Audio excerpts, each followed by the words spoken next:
Well, the next morning was Sunday morning, and Lance he slept upstairs in a bedroom. This would have been uh, Yeoman's old room, and he came down the steps. He thought everybody was still sleeping, and he made it down fine. Got on the exercise bike, did some exercises, pedaled a while. He was doing real well, and then he got off, and he loved to stare at all those books on the bookshelf that Elaine had. They were almost all about crafts, and this was just like a new world to him. To think of, well, it was just different. I mean, hands making things. But anyway, he looked at them and then was puzzled that Elaine hadn't shown up yet. Thought and he went into the kitchen and looked out the window, and there Elaine was sitting out in the garden by herself, just sort of sitting there looking. And so he went out. He was having no trouble with the stairs at all now. He didn't have to go down the ramp. Sat down and visited with her a little bit, and she was saying what she'd been thinking about. She expressed to him. She says, "You know what I went through yesterday with that gross guy, Big Bubba. A woman shouldn't have to do that." She said, "You know, all those folk songs that I know from Georgia, there's nothing in any of them about a man like that or men like that. Why is it that there would be such a guy?" And Lance didn't really have an answer for that. He thought that really in Dutch Corner that would not have happened. But then all of a sudden she changed the subject, and she said, "Hey, it's Sunday morning. Do you want to go to Mass?" Well, Lance, he perked up at that. He said, "Lady Elaine, I would love to go to Mass. Do you think I could?" And she said, "Well, I'll go with you. We'll go together. Your leg seems to be really good." And I already looked it up. There's a Our Lady of Richland Catholic Church is within walking distance. It's a little far, but you're doing so well. We'll take the wheelchair. I think you can go to Mass. What about your clothes, though? And Lance said, "Oh, in my church, mine is the Church of St. Francis, and you just go in the best clothes you have. They're not going to expect us to be all dressed up." And she thought, well, then that's good. So they, with Violet, they had breakfast, and Violet thought this was a great idea, and off they went with the wheelchair. Now, Lance was just walking. He took the cane too. He was walking with the cane and making pretty good time, and he was doing real well, but they didn't want to push it. So Elaine talked him into riding in the wheelchair, and she'd push him because they didn't want to be late.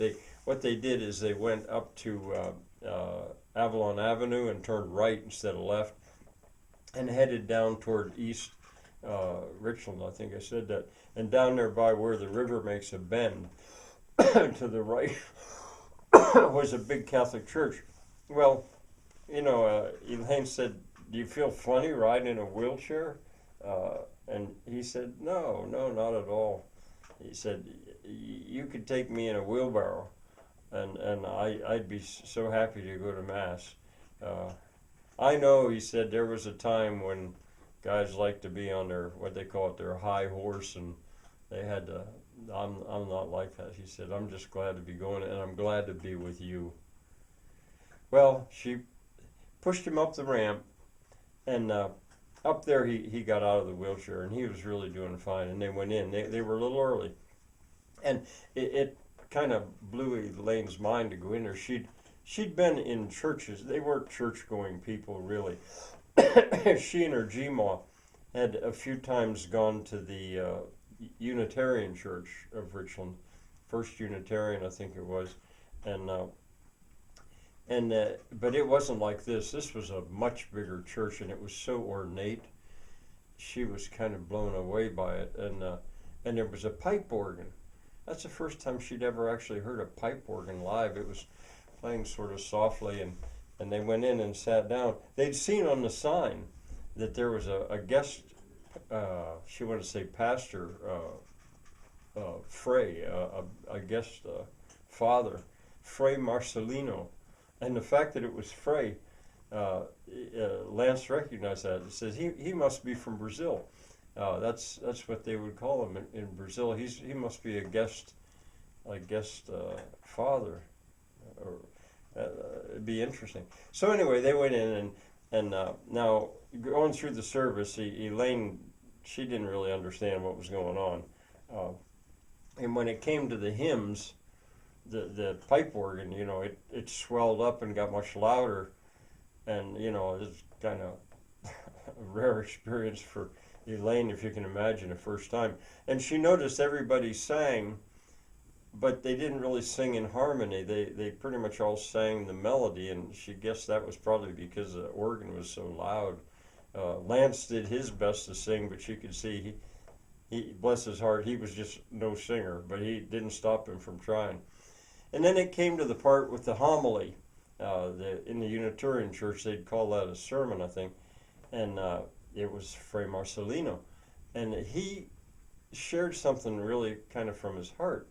He got talking about St. Francis, but it had to do with the blessing of the animals service, which was going to be coming up here in a few weeks, and how he was troubled by it. Now, Elaine, she perked up at that because St. Francis was a hero of hers. She didn't think of him as Catholic or whatever, or Lutheran or Unitarian or whatever. He just seemed to be a really cool guy. And the trouble that Fray Marcelino had was, people would bring their animals to the church to be blessed, and he was questioning whether the animals really liked that. Who was that really for? Did they have to actually come to the church? He went on, and he was troubled. You could see, and he was sharing it with his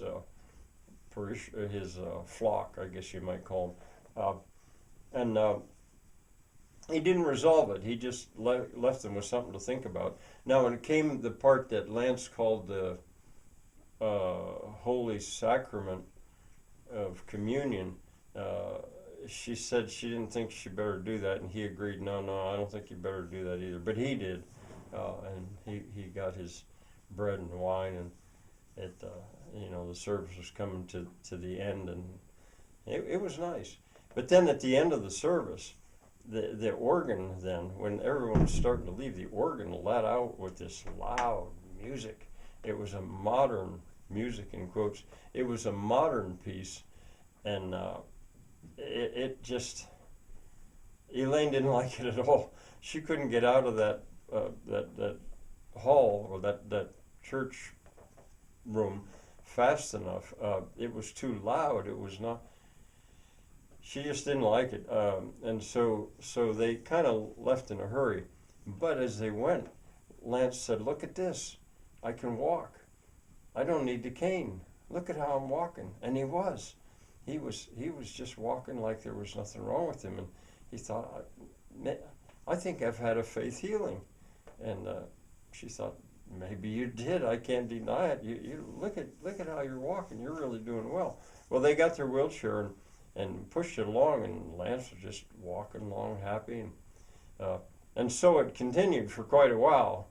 But then when they got about halfway home, he started to limp a little bit, and apparently the faith healing wasn't quite as permanent or fast as he'd hoped.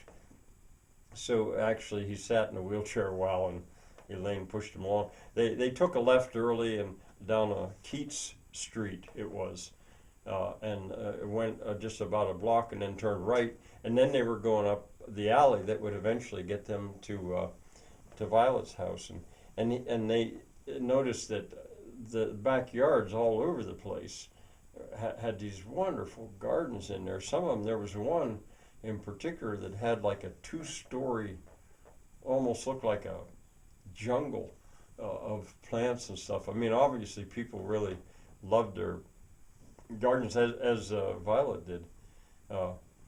And so anyway, they got back, and Violet, she had not been idle. She had put on a meal instead of just putting on quick. She's the kind of cook that could put a good meal on very quick, and she did all the time. But this time she had something special. She hadn't made it for a long time, but she'd made eggplant casserole, and they really enjoyed that.